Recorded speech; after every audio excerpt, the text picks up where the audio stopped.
Wealthview Capital LLC in 2009 after a 25-year career in the financial services industry. During that time, he worked as a financial advisor, portfolio manager, and institutional consultant. Sam is a member of the Investment Management Consultants Association and holds IMCA's prestigious Certified Investment Management Analyst designation.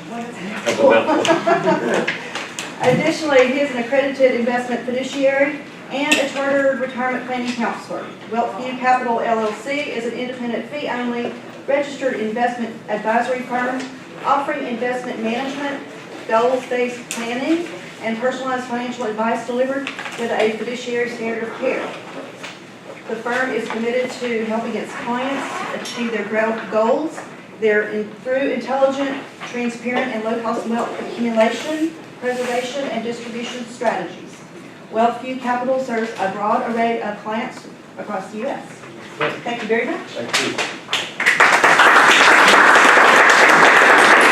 Well, I am flattered that we have so many people here, and I hope that I can keep your attention and make this not only educational, but entertaining. And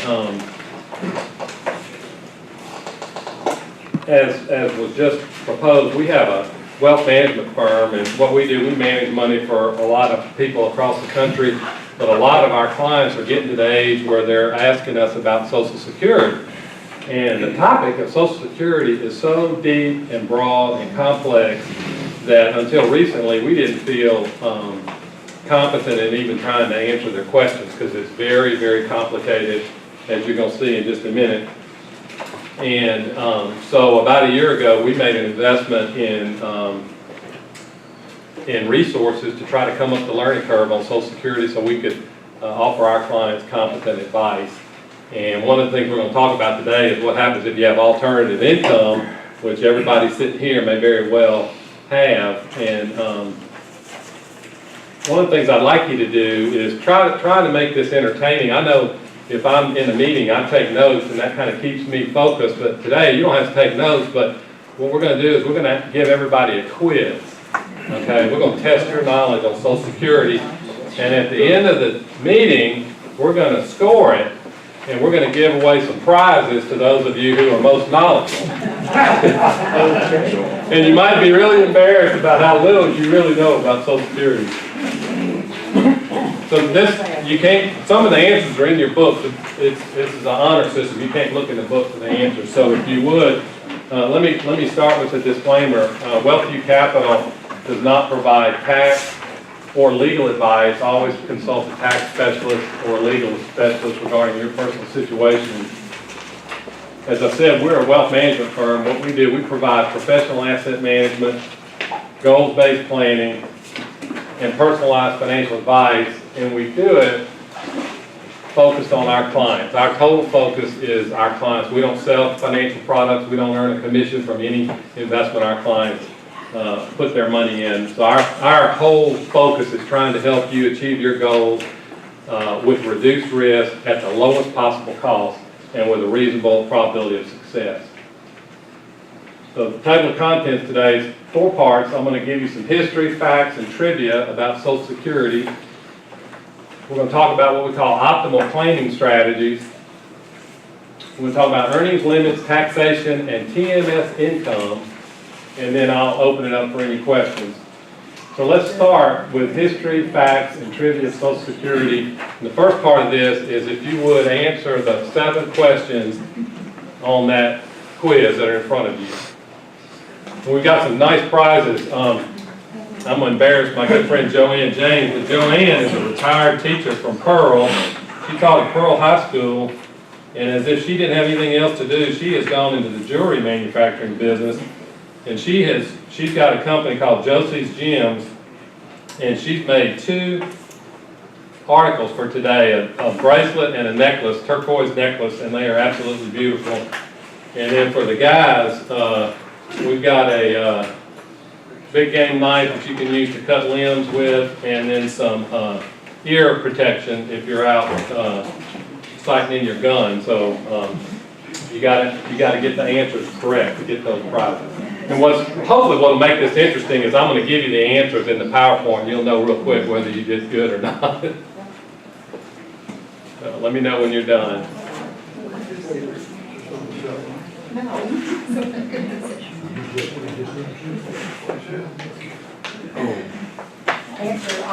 We did answer all 7, and we did this last week at Liberty, and we had a 3-way tie. So, and we only had 8 people there. So we got a lot more than that now, so I don't know if we're gonna have a tie or not, but we're gonna have a tie break. So we're gonna give four prizes away, but if there's a tie, you gotta answer these 2 questions to break the tie. So the first question is, what is the maximum percentage of your Social Security benefits that can be subject to tax, income tax? So at the bottom of your sheet, it's actually question 8. We should have put 8 on there. So number 8, you pick either none of Social Security benefits are taxed, or 50% of your benefits can be taxed, or 85% of your benefits can be taxed, or 100% of your benefits can be taxed. So you need to answer that question as a tiebreaker. From 0 to 100, pick one, only one answer. Second tiebreak question, what is the average change in TMS production during the first 24 months of a well's life? This is based on actual data that we got from Goodrich Petroleum on the wells that have recently been drilled. So, is the average change in the first 2 years an increase of 30%? Is it an increase of 90%? Is it a decrease of 30%? Or is it a decrease of 90%? So I'll make it easy for you. First of all, just try to decide if you think that your production is going to go up or down in the first 2 years of the well. So that'll knock out 2 answers, and then you got a 50-50 chance on the other one. What? Well, yeah. So raise your hand when you're done. We're going to pick them up. Joanne and Clayton, Melanie. Did you give it your name? Yep. I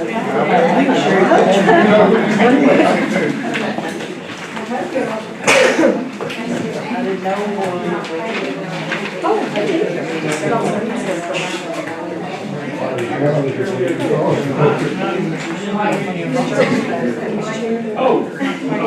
Mike, Dale, yes. Just put B. That's all. That was all the time. Just, if you don't know, you put B.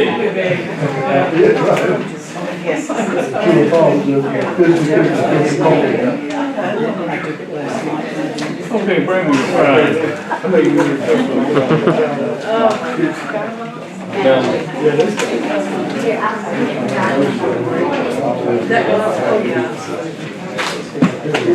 All right, when I go to the last slide, the quiz is over. I see some quizzes still out there. Now,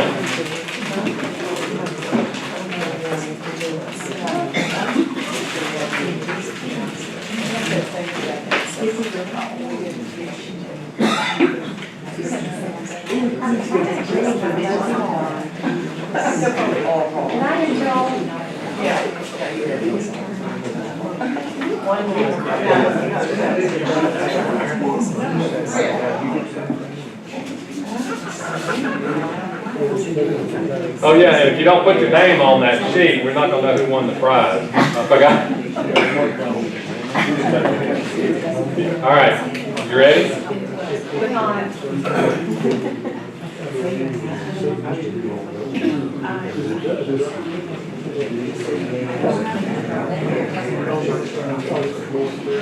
Okay. All right, if anybody is even talking about Social Security, it's probably because you're getting to the age where you're starting to think about retirement. So if you think about it as you're going down the interstate, that ramp is rapidly approaching and you're going to have to make a decision pretty quickly. And when it comes to Social Security, for the most part, once you make that decision, it's irrevocable. Usually within the first 12 months, if you change your mind, you can undo it, but after 12 months, that decision is going to be with you for life. In the financial planning business, we like to talk about 4 pillars of retirement. Personal savings, the amount of money you've been able to accumulate through just, spending less than you make. Second item is employer retirement plan. So that would be if you work for a company, you might have a 401k or a simple IRA. If you work for a nonprofit, you might have what's called a 403b, and if you work for the state or federal government, you might have what's called a pension, like PERS, if you work for the state of Mississippi. Alternative resources, and in the context of alternative resources, today that means TMS income. It can also mean you own a rental house, or you have some timberland and you're going to budget resources from timber or cattle or something like that throughout your retirement. And then finally, Social Security. Does anybody know what that number is? And you won't win a prize if you did it.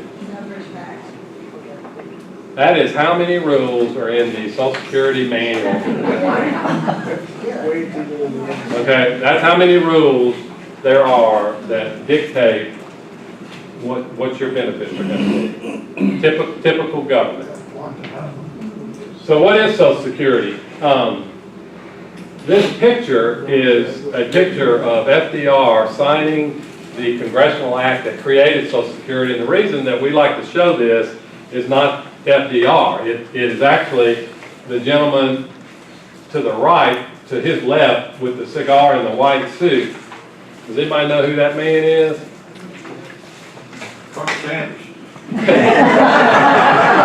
You're right. That man was the chairman of the committee. I forget what Senate committee he was chairman of, but he was the person who was the single most responsible for the creation and passage of Social Security, and he's from Crystal Springs, Mississippi. He was a Mississippi senator named Pat Harrison, born in Crystal Springs, went to Ole Miss, went to LSU, moved to Gulfport, and got into politics and became one of the most powerful people in the country. He succeeded Senator Bardaman, and he was right before Senator Eastland. And if it were not for him, I don't know when Social Security would have passed, because he was Social Security was that, all of that was going on during the Depression, and it was not popular, and it took a lot of arm twisting, and Senator Harrison was the guy that made that happen. So you can thank a Mississippian for your Social Security check. History of Social Security, it's a product of the Great Depression, as I mentioned. It was created in 1935, so that was one of the questions on your test. I hope you got it right. What they said, it was created to keep people out of poverty, but what they didn't say, it was also created to encourage elderly people to retire, because the concept of retirement didn't really exist in the agrarian societies that we had prior to then. And you got to think about, we were in the midst of the Depression, and there weren't enough jobs to go around. Well, if they could get you out of the workforce, you might make room for somebody younger to come in. There have been 19 notable amendments since it was created. Some of those amendments they started indexing it with inflation. Originally it wasn't that way. They created delayed retirement credit. So initially it was 65. Now you can wait and retire later, and you actually get an increase in your benefit if you do that. They gradually increased the age of eligibility for full retirement from 65 to now it's 67. Anybody born prior to 1943, you're 65. If you were born between 1943 and 1950, what was the number, Joanne? We looked at it last night. 53? 40? 53, I think. Yeah, 52, something like that. You're 66, and then it goes on up to 67. Benefits, they amended it to include your benefits in taxable income if you're in a high enough income tax bracket. And some fun facts. That Social Security card up at the top is Elvis Presley's Social Security card. And the purpose of showing that is that everybody who paid into Social Security is eligible for a benefit. The question is, how big is that benefit going to be? So Elvis Presley actually, had he lived long enough, he would have been eligible for a benefit. That lady on the right is the first recipient of Social Security. So if you guessed a man, you already got that one wrong. First beneficiary was that lady. Her name was Ida Mae Fuller. She was from Vermont. She was affectionately known, Jerry, as Aunt Ida.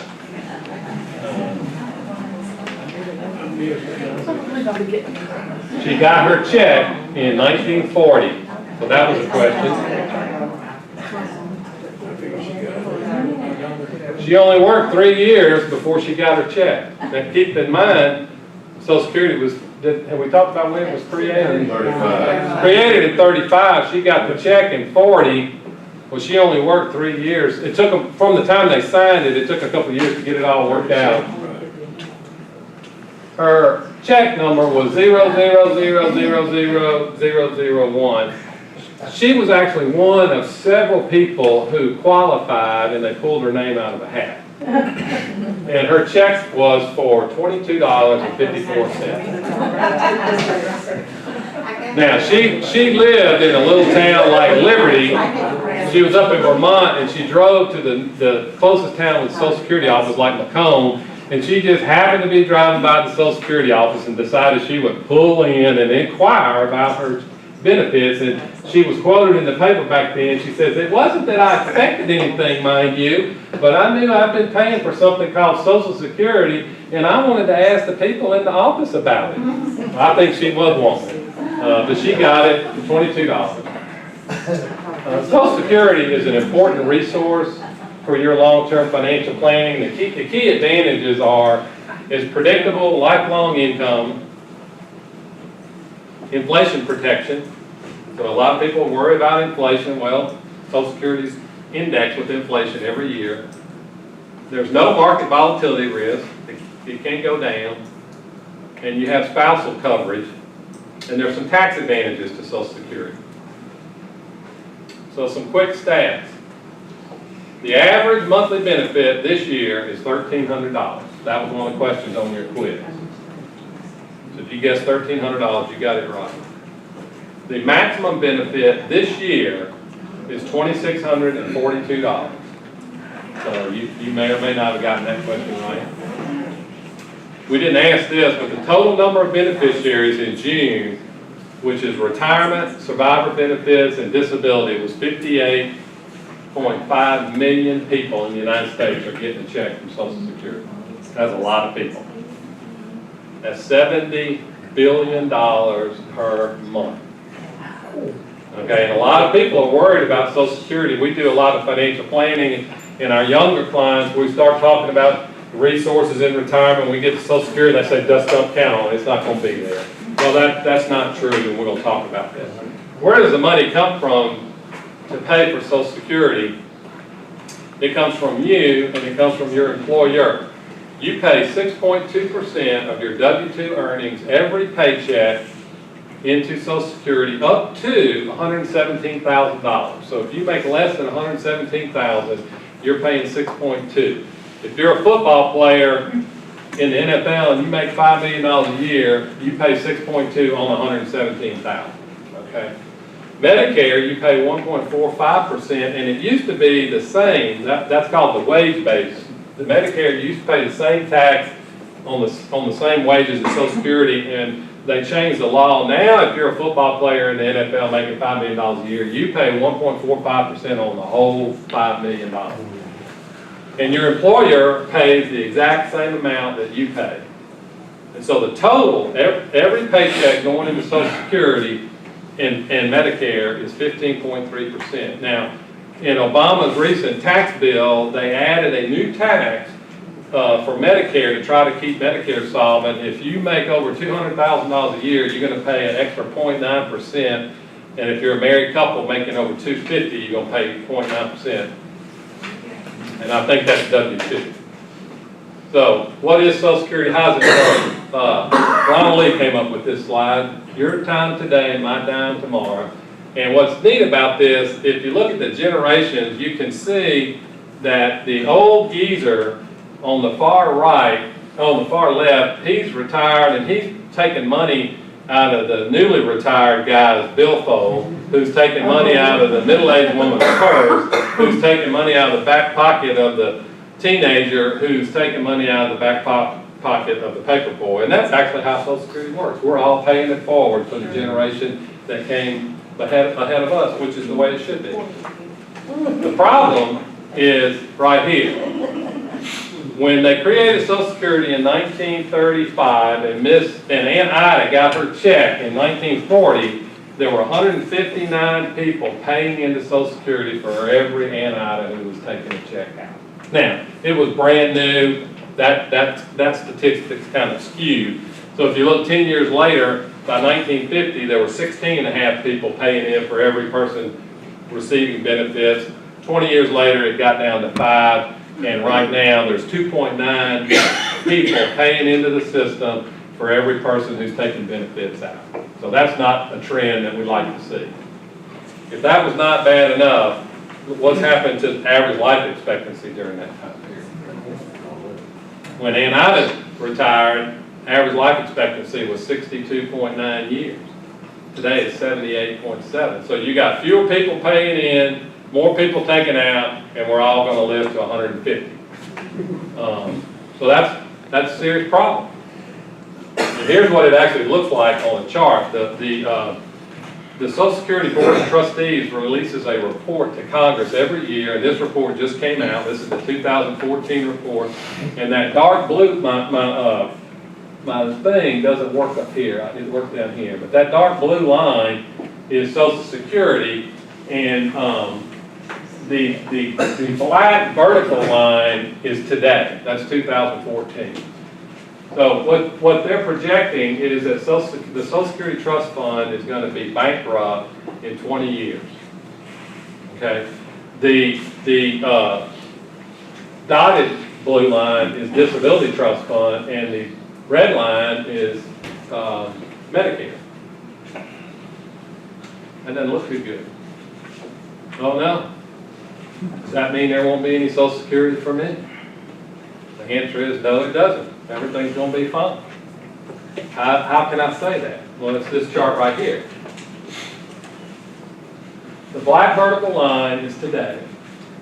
The green line is how much money is coming into Social Security and how much money is projected to come into Social Security. The black line is how much money is going out. So you can see about 4 or 5 years ago, those lines crossed and we started taking more money out than is going in, and that's creating a deficit spending category. And the red over there is 20 years from now, 20, 33, 34. That is when the Social Security Trust Fund is going to be bankrupt and those benefits will not be available. So why do I sit here and tell you that it's going to be fine? Well, the reason is, 2 reasons. One, if Congress doesn't do anything, there's going to be enough money coming in to pay 77 cents on the dollar that's going out. Okay? So if your Social Security benefit's $1,000 a month, 20 years from now, if Congress doesn't do anything, they're going to cut it to $770 a month. Who thinks that's actually going to happen? Not me. So what's the fix? The fix is, there's 3 fixes that we talked about. One is raise the tax rate, which is that 6.2%. And I don't remember the number, but if they raised it to like 7%, I think it buys 50 years worth of, it delays that day for 50 years. So that's not a very big tax increase. I think that's probably going to happen. Second thing is raise the wage base on which the tax is paid, like they did with Medicare. It goes up every year. Last year it was $113,600. It goes up not by inflation, it goes up by the wage inflation. So whatever wages are, that's what dictates what Social Security, the wage base is going to be. So if they raise that to $200,000 or $250,000, it would fix Social Security for the next 50 years. The other thing they could do, which I don't think they're going to do, is they could increase the age of eligibility, which they've already done once, and I just think that would be political suicide if they did that. But that's what they could do. The problem with Congress is not going to do anything until they're forced to. So I don't really look for any changes in Social Security for a long time.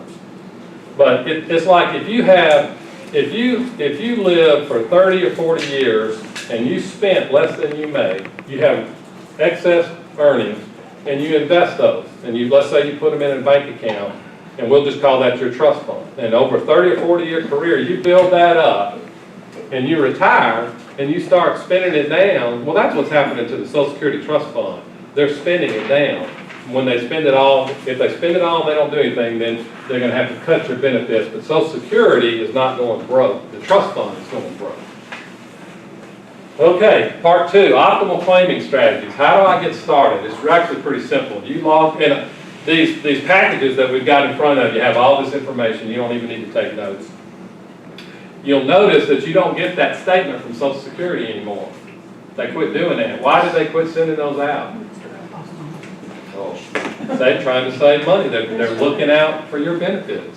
So now, if you want to see what your benefits are, you got to go online to socialsecurity.gov.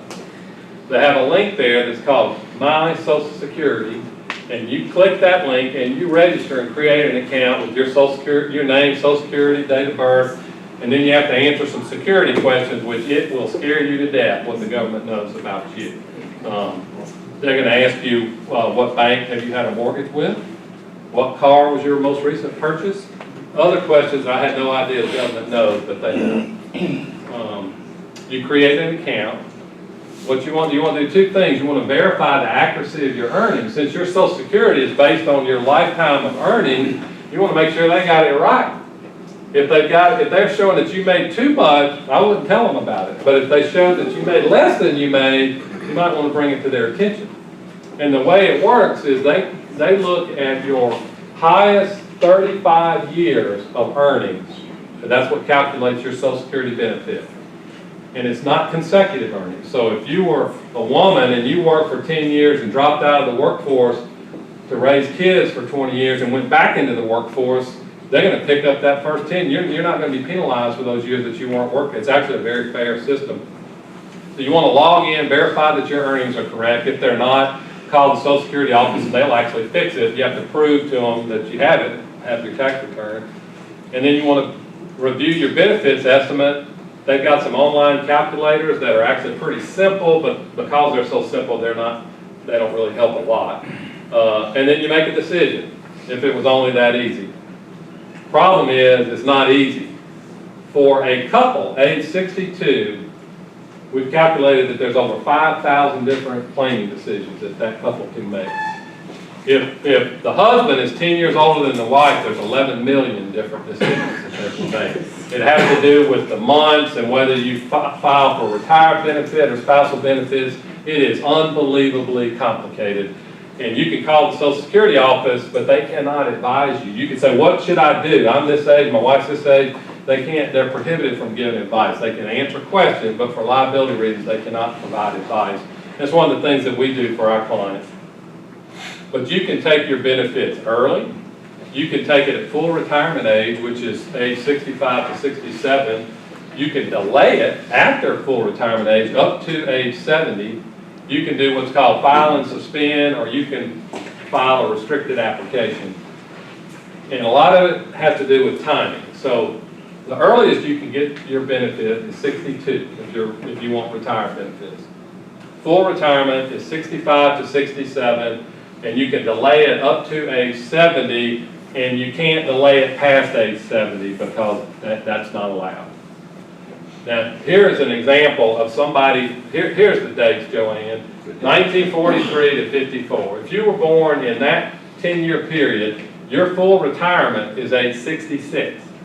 So to make it simple, if you look at the green bar in the middle where it says FRA 66, that's for somebody who was born in that time period. If their benefit was $1,000 a month at full retirement, if they took it early, they would get a 25% reduction in that benefit. They would be getting $750 a month.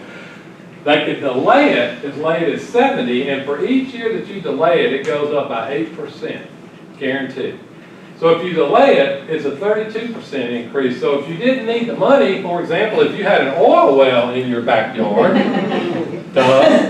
you might consider not taking Social Security. Would you rather have $1,000 a month or $1,300 a month. You say, well, what about the time value of the money? And I said, well, that's all factored in. But if you don't need it, we're going to talk about taxes in a minute, you might rather have that 32% increase.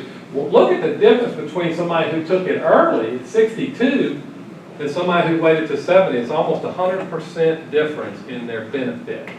And a lot of people say, oh, I'm going to take it at 62 because the government might go broke, or I earned it, or I might die. So, I can't argue with that. If you die, you're not going to need it anyway. Claiming strategy optimization. So how do I select the optimal decision for me, and if I'm married, me and my spouse? You have to consider whether it's a worker, spousal, survivor, or disability benefit. Then you have to integrate those benefits with each other: early, full, delayed, like I talked about earlier, restricted, file, and suspend. You have to consider your life expectancy. You know, do you come from a family that lives a long life, or does nobody in your family live past 70? You know, I had a client recently, Mr. Albert Lehman from Fort Gibson, Mississippi. He died last summer, 1 month shy of his 105th birthday. And so I'm not saying how long anybody can live. So you can calculate a break-even analysis. So the break-even analysis is, if I live to this point, I would have been better off delaying it. If I died before that date, I would have been better off taking it early. But what the calculators don't show you is the effects of inflation. We've determined that when you factor in inflation, your break-even age actually drops. I want to back up and say one thing about this. That 8% increase, that's not including inflation. So I don't know of any investment right now where you can guarantee yourself an 8% rate of return. And if inflation averages 2, that's a guaranteed 10% rate of return for waiting. But it might make it, if you need it, you need to take it. And then the other things to consider: other sources of income, your employment status, and tax implications. Here's an example, hypothetical. Mr. and Mrs. Mo Doe. They're from the Busy Corner community. Mo is 61 and Flo is 61. Mo worked 40 years and Flo only worked 15 years because she raised a passel of little children. And when she was working, she didn't make as much as Mo, and her benefit is a lot less. And actually, in reality, it would probably be closer to $500 a month. But Mo's got a projected benefit of $2,500 at retirement. Flo's got a projected benefit of $1,000. Mo's expected to live to be 85, and Flo on the mortality table is expected to live 88. Let's look at the difference in benefits just from two strategies. If they apply early at 62 and they live to their normal life expectancy, which was 85 and 88, they're going to get $850,000 in cumulative benefits, not counting inflation. If they live a long life expectancy, which we define as 10 years longer, like Mr. Lehman, who lived 105, Mo lives to 95.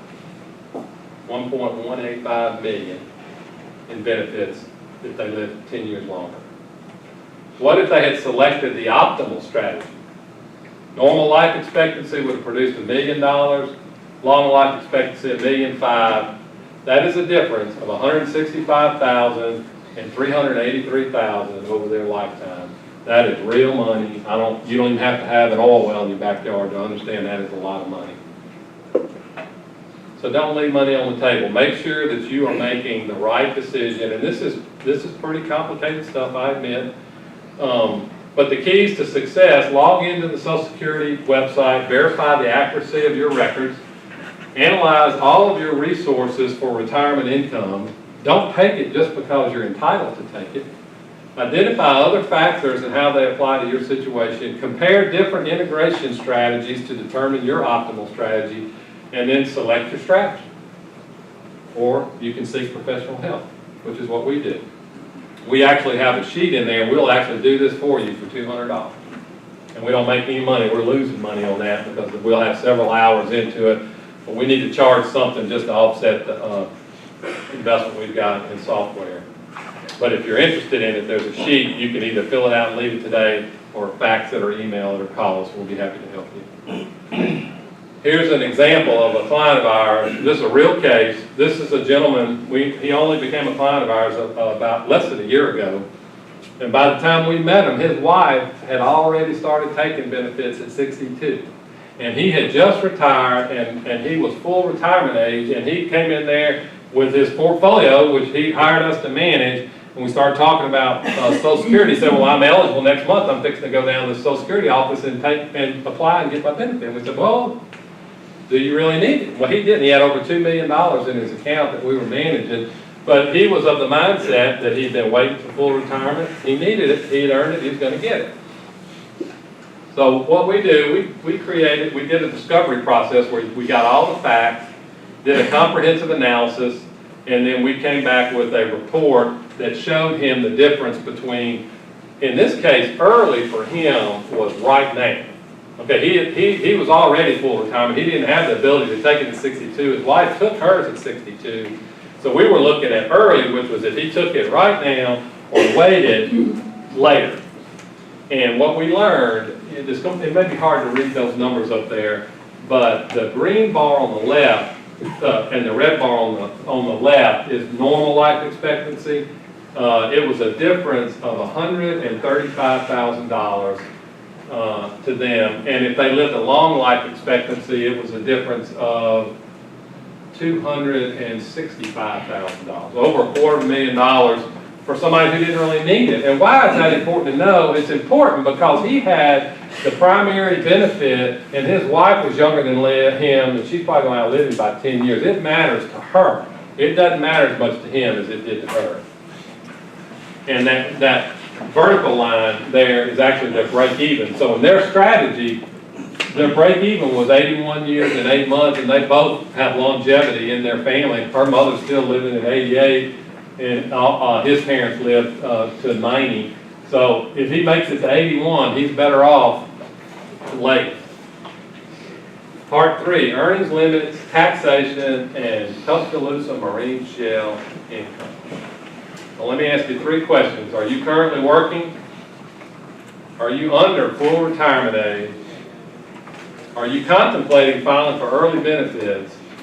If you answered yes to all 3 of these, listen up. Some of your benefits may be withheld. So be careful when you apply. They have what's called an earnings test. If you're working and if you're under full retirement and you meet these thresholds, your benefits are going to be reduced. So if you retire before full retirement age and your earnings, if you make more than $1,290 a month as a single individual, you're going to get a reduction in benefits. It doesn't matter whether you're single or not, that's the threshold. You're going to lose $1 in benefits for every $2 above that threshold. They do it on a monthly basis. The year in which you reach full retirement, the limit is $41,400, which is $3,450. And if you exceed $3,450 in a month, you're going to lose $1 in benefits for every $3 earned, for every $3 in Social Security above that threshold. Now, I'm talking about W-2 earnings. I'm not talking about TMS income. I'm not talking about timber income. I'm talking about a job where you get a paycheck. What about after full retirement? There's no limit, no benefits are withheld. So if you were that couple that was born between 43 and 54, 44 and 53, it's age 66. So if your birthday was July 1st, you turn 66 on July 1st, any earnings that you earned prior to July are subject to that reduction. Any earnings that you've made after July 1st are not subject to that reduction. Keep that in mind. You might could negotiate with your employer to just not pay you for the first 6 months of the year, pay you in the second half of the year. All right, let's talk about TMS. Depending on TMS, the topic of TMS has to do with income taxes, not a reduction in benefits, but income taxes. How much other income you earn, your Social Security benefits may be taxed. Okay? And there's a formula down at the bottom, they call it provisional income. They look at your adjusted gross income, which is your income after your deductions, if you have any tax exempt interest, if you own any municipal bonds, they take half of that, and then they take half of your Social Security benefits and come up with a number. 0. If you're a single person, if that number is under 25,000, your Social Security benefits are not taxed. If you're married, filing a joint return, if that number is over 32,000, your benefits, if it's under 32, your benefits are not taxed. Up to 50%. If you're single and that number is between 25 and 34, up to 50% of your Social Security benefits can be subject to income tax. It's a pretty low threshold, isn't it? If you're between 32 and 44,000, and this is all income, including your TMS income. We're not just talking about wages now. If you're between 32 and 44,000, up to 50% of your benefits can be taxed. And the answer on the question was 85%. That's the maximum that can be subject to tax. Okay? So if you're single, if you're making over 34,000, up to 85% of your benefits can be taxed. And if you're married filing jointly, if you're making over 44,000, up to 85% of your benefits can be subject to income tax. So what's that got to do with TMS? Does anybody know what that chart is? I know Ronnie knows what that is. I think my grandson fixed that one. It does. That actually came off of Goodrich Petroleum's website. They've got a PowerPoint presentation, and this is one of your top rate questions. That is the actual production of the first 11 wells in the TMS region, and it's showing that the solid mustard-colored line is a regression line, and you can see that the average well started out at 1,000 barrels a day, and within 24 months it was producing 100 barrels a day. So the other question on the top rate was, how much on average in 2 years is your TMS production going to change? Anybody want to tell me what the answer is? 90%. Up or down? It's going to drop by 90%. So when you get that first big check, just be aware you're getting the biggest one you're going to get. Again, what does that have to do with Social Security? It has a lot to do with it. Here's an example. Hopefully, everybody's going to be getting so much TMS income that you're just going to cry all the way to the bank and do what my daddy said, don't ever complain about paying taxes, because there were a lot of years he wished he had. But if you're on the bubble, it can make a difference. So let me give you an example.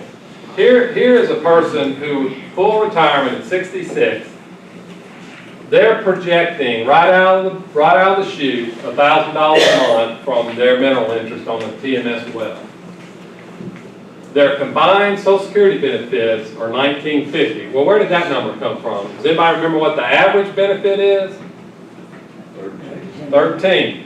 What's the average? What's the spousal benefit?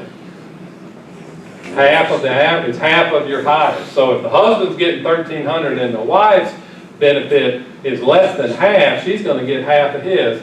That's $1,950. So that's the average Social Security benefit of a married couple when the spouse is making a lot less than the other spouse. And this couple has some other income, $1,500 a month, which is $18,000 a year. That could be one of them's working, continue to work. They're not being penalized because they're at full retirement age. Remember that. If you're full retirement age and you get W-2 wages, you're not penalized. So one of them might be working, making $18,000 a year, and the other one's not working. Or they might have a rental, 2 or 3 rental houses paying them $500 a month. The 3 sources of income: TMS, Social Security, and other income. Their total monthly income is $4,450. Of that, the taxable amount is $2,904, and we've got them in a federal tax rate of 15%. We're not even making any assumptions about Mississippi State taxes. So they pay taxes of $436, and they bring home $4,014. What happens 2 years later when their production drops by 90%? That $1,000 drops to $100. Social Security benefits are the same. Now, we're not making any assumptions about inflation. But 2 years later, their Social Security benefits the same, and their other income is the same. Their total monthly income is now $3,550. Taxable income's dropped to $1,600. They're still in the 15% tax bracket, and their take-home is now $3,310. So they're getting $700 a month less than they thought. They couldn't wait to run down to the Social Security office. They did the math and said, you know, I think we're going to need about $4,000 a month to live on. We're getting $1,000 from the oil well. We're going to get $1,950 from Social Security and $1,500 from the 3 rental houses. It's time to retire. Well, that was a big mistake. If they had just delayed taking their Social Security by 2 years, what would have happened?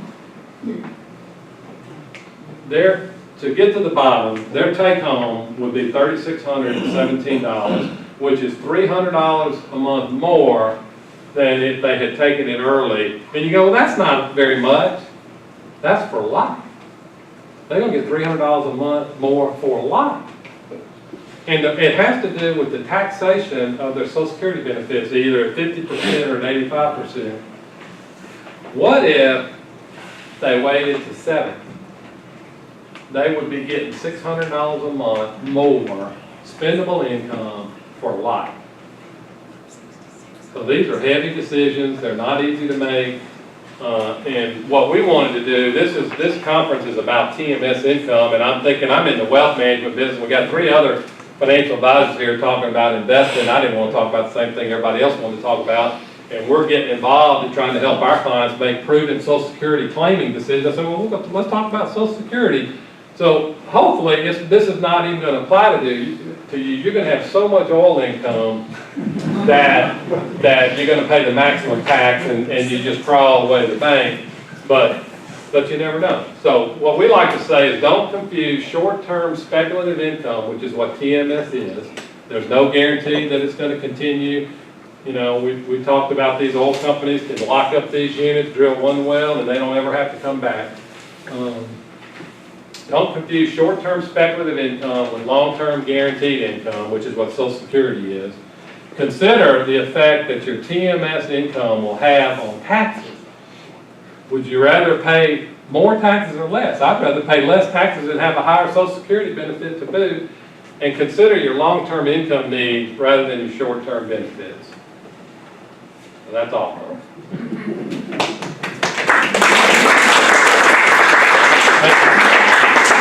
Before we get to the prizes, does anybody have questions?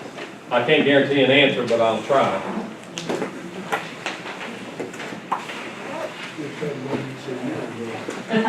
Yeah. Well, if you did it a year ago, you can still undo it. That chart you had where it drops 90%, 10%, is that typical of all the companies drilling? My brother Ronnie might have a better answer to that. Yeah, it is. They call that a diabolic. They were diabolic. Not diabolic. Hyperbolic. Get what it's called. But it is diabolic. That's one of the challenges the industry's facing. Mr. Ronnie Travis knows more. They're trying to figure out a way to maximize that initial production, and then trying to figure out a way to sustain the production at a higher rate. So you talk about that in the earlier session, about technology might change that. There's a lot of risk. So be grateful that you've got it, but don't necessarily pay more in taxes than you need to pay. It's all about taxes. Don't forget you're gonna die when you get past 70 up there. That's good. Well, that guy, the head of something, Obama said he didn't want to live past, he wanted to set 75 years as the maximum age. And after that, didn't want any more medical help. Yeah. So I said, well, that's his choice, that's good. Yeah. That's happening right now, though. I can tell you that people that are going around to get help and say, I'm sorry, your age does not qualify for you for this That's test. right. Right now. I'm from the government and I'm here to help you. Don't you realize that? You might have to change the death marriage that's been done. Statistics indicate that a greater percentage of people nowadays are drawing their retirement early. Oh, that's a good question, and we read that recently. I think it's been fairly steady, but it's a large, I think it may have actually gone down a little bit, but it's a large number. It's over 50% of people are taking their benefits early, and I think it's just because they're not educated about it. You know, if you have a job that you like doing, you know, and you're thinking, well, I need to quit my job, take Social Security, keep your job, and let your Social Security keep growing. Other questions? Ron, Can I make a brief comment? Yeah. As Chancery Clerk in Mid-County, that's the office where all of the oil leases are filed and mineral deeds, royalty deeds. And we're seeing a flood of oil and gas, mineral and royalty deed conveyances. Thank goodness I have an opportunity from time to time to talk somebody out of selling, or maybe not necessarily, well, I'll talk them out of it. That's what I try to do.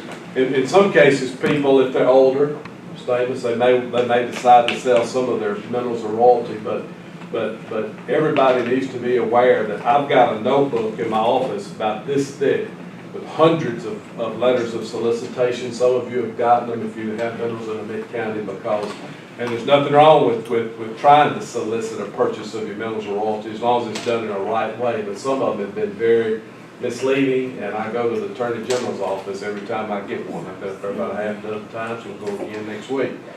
But the difference is huge. I had a man come into my office, he and his wife, about 3 months ago, and they came in with a mineral deed. He'd already signed it.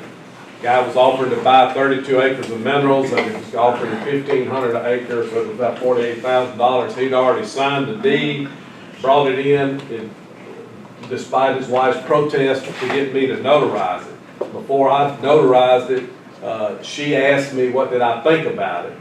And I said, well, that's up to you, kind of like Sam said about the decisions you made. But when I got through showing them what the maximum earning potential was of that interest, and it came up to over $2.5 million over time, potential, that doesn't mean they're going to get it. Depends on, like Sam said, if they drill one well, 16, versus 48,000. You know, it was an eye-opener for him. And he was ready. He was 74 years old. He needed the money, but he didn't need it quite as bad when I got through showing him. So to have fun with it, the whole time his wife did like my wife would have been doing it. You know, I told you. So when we got through, I grabbed his mineral deed and I had my big seal right there and I stuck it under it. I knew he wouldn't let me do it, but I went to see it and he snatched it away from me and he said, well, what are you doing? And he tore it up and left out. So I just mentioned that to tell you, if you own minerals in the TMS area, I know y'all do, a lot of folks do, you're going to be getting more and more letters of solicitation. Ronnie Travis can tell you, he's in the heart of Gillsburg. So just please be wary, and there's a big difference if you're selling minerals versus royalty. So you need to just have somebody knows what they're doing to look at that before you get let off in the deep water. The minerals, when they, I mean, the royalties, you get, what's the difference? I mean, how? It takes a long Long time. I've been there talking But it's better to outside. sell royalty rather Better than not mineral. to sell any. Any But other. if you sell based, your payment's based on royalty. So if you sell based on minerals, then you don't have, there's not a royalty reservation in your chain of title, you're gonna be short, you're gonna end up being short end still. Just lease them, don't you? At least don't sell Don't it. sell. Yeah. Well, before we give these prizes away, let me say one more time, we're a wealth management firm. I'm from a Mid-County originally, and we're trying to grow our business and would love to do more work in Southwest Mississippi. So in addition to Social Security, if any of you have any wealth management needs, again, our focus, we're what's called the buy side. We're not on the sell side. We don't sell financial investments. We don't earn a commission. We work to try to help our clients achieve their goals with a reasonable probability of success at reduced costs and without unnecessary risk. And we do that in an atmosphere of effective stewardship. So love to be considered. Go to our website. There's a lot of information on there. And thank you for coming, and let's give away these prizes. Oh yeah, we're in Jackson, in Highland Village. If you ever come to Talbot's, we're right upstairs above Talbot's. So, all right, how many do we have? No tiebreakers? Come on up, Melanie. This is my wife, Melanie, who's put up with me for 33 years. we had one woman and 3 men, so one man's got to take a gift. Do we have, okay, if the men are married, they might have to take. Yeah, the woman Linda Rowley.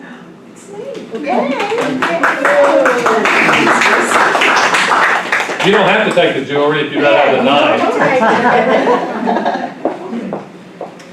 So just pick whichever one you like. Yeah. One's a bracelet, Jerry Miller. What? You didn't copy it. Okay. Pick your phone. That's That's a necklace. My husband is saying, what is this red thing? That's a saw blade that saw limbs out of. The other one. These are ear, if you want to shoot a gun, they're ear protectors. Okay.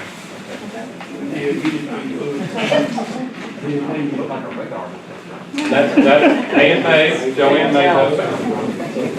Oh, she did. Wait. Jerry. All right, Let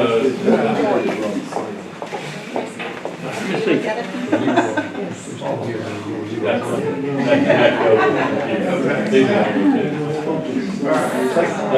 Stephen, and I can't say the last name. Yeah. How about you? Thank you. And I'm just gonna take something from my wife. Okay. Oh, good for you. Nice thing.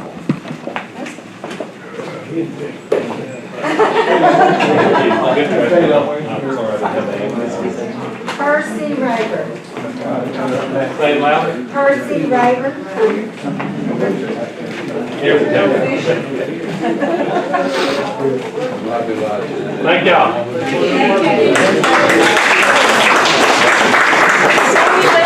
Talk to you about lunch. We have box lunches. We hope that you'll all stay and join us in the conference hall. The box lunches are located in the hallway between the registration tables as you came in and between the conference hall. So go pick up a box lunch and go to the conference hall.